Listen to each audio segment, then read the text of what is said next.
نحمده ونصلي على رسوله الكريم. ماشاء اللہ ہمارے استاد محترم مولانا محمد قاسم قاسمی صاحب دامت برکاتہ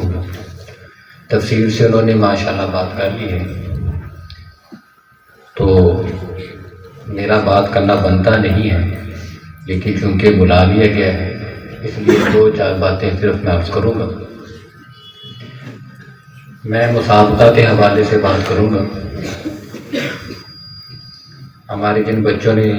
حصہ لیا ماشاءاللہ بہت خوب انہوں نے پڑھا،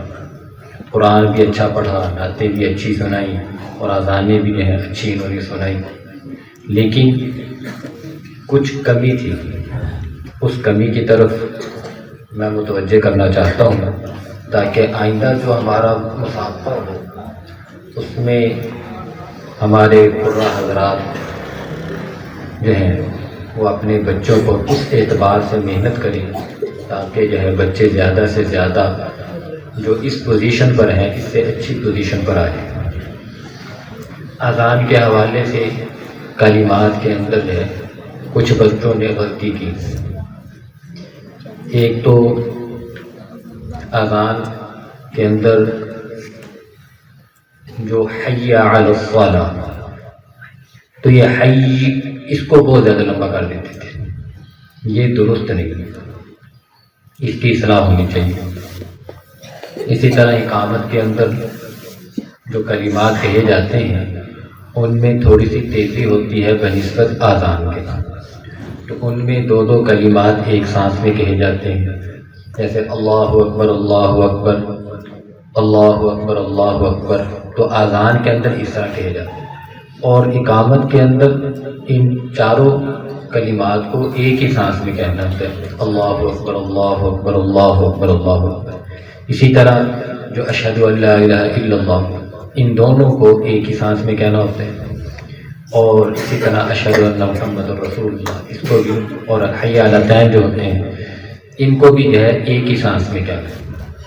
اور اس میں بھی طلبہ تھوڑی سی غلطی کر رہے تھے، حی علی الصلاۃ حی علی الصلاۃ، یہ حی علی الصلاۃ نہیں ہے، بات تو کہہ رہے تھے بات تی کہہ رہے تھے، تو یہ ہے حی علی الصلاۃ حی علی الصلاۃ، کہنے ایک سانس میں ہے لیکن وقف کی صورت میں کہیں گے. اسی طرح قد قامت الصلاۃ قد قامت الصلاۃ، یہ بھی غلط ہے، قد قامت الصلاۃ قد قامت الصلاۃ، اس طرح یہ کہے جاتے ہیں. تو ہمارے جو اساتذہ ہیں ان سے میں گزارش کروں گا کہ اس طرف بھی بچوں کو توجہ دیں. عام طور پر بچہ اذان بہت اچھی کہتا ہے، اقامت بہت اچھی کہہ رہا ہوتا ہے،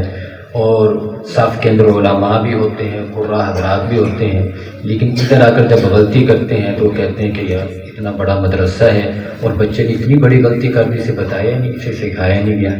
تو اس وجہ سے اس طرف جو ہے ذرا توجہ کیجیے. اور نعت کے اندر یہ میں عرض کروں گا کہ نبی اکرم صلی اللہ علیہ وآلہ وسلم کی تعریف ہوتی ہے تو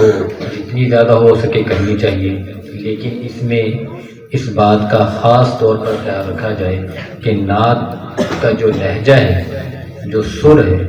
وہ کسی گانے سے میل نہ کھاتی. بسا اوقات ایسا لہجہ اختیار کیا جاتا ہے کہ آدمی کے سامنے وہ نعت کم چل رہی ہوتی ہے، اور چونکہ وہ جو عام طور پر گانے لگے ہوتے ہیں اس طرز پر ہوتے ہیں اور وہ گانا زیادہ دیر میں چل رہا ہوتا ہے. تو اس وجہ سے ایسا لہجے والی جو نعتیں ہیں ان سے احتراز کیا جائے. اور جو یادداشت کا مقابلہ ہے اس میں ماشاءاللہ بچوں نے تیاری خوب کی تھی، لیکن مسئلہ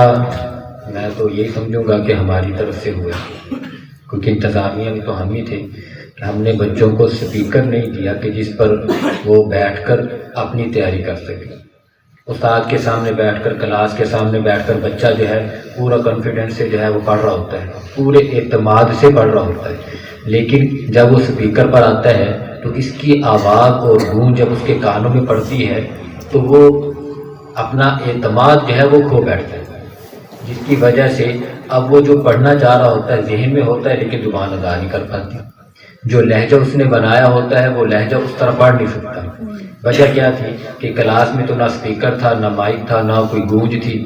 تو وہ کھل کر پڑھ رہا تھا، لیکن جیسے اسپیکر سامنے آیا تو وہ اپنا اعتماد کھو بیٹھا، جس کی وجہ سے اس میں جو ہے بچوں کی پھر غلطیاں بھی آئیں۔ حالانکہ مجھے نہیں لگ رہا تھا کہ ان کی منزل ایسے ہوگی، بلکہ اس سے بہت زیادہ اچھی ہوگی، لیکن وہ صرف اس وجہ سے جو ہے وہ بچہ جو ہے پورے اعتماد سے پڑھ نہیں سکا۔ انشاءاللہ میں تو عرض کروں گا مدیر جامعہ دامت برکاتہ سے کہ آئندہ جب مقابلہ ہو تو اس سے پہلے کوئی ایسا بندوبست کر دیا جائے، بھلے ایک ایک کلاس کے لیے ہو کہ ایک ایک دن ہو جائے کہ آپ کو یہ اسپیکر دیا جاتا ہے، جس بچے نے حصہ لینا ہے وہ اس پر آ کر تیاری کر لے، تاکہ جب مسابقہ ہو تو پھر بچہ کھل کر پڑھے۔ بھائی یہ چند گزارشات تھیں، اللہ پاک جو ہے ہم سب کا بیٹھنا اور سننا سنانا قبول فرمائے۔ جزاک اللہ۔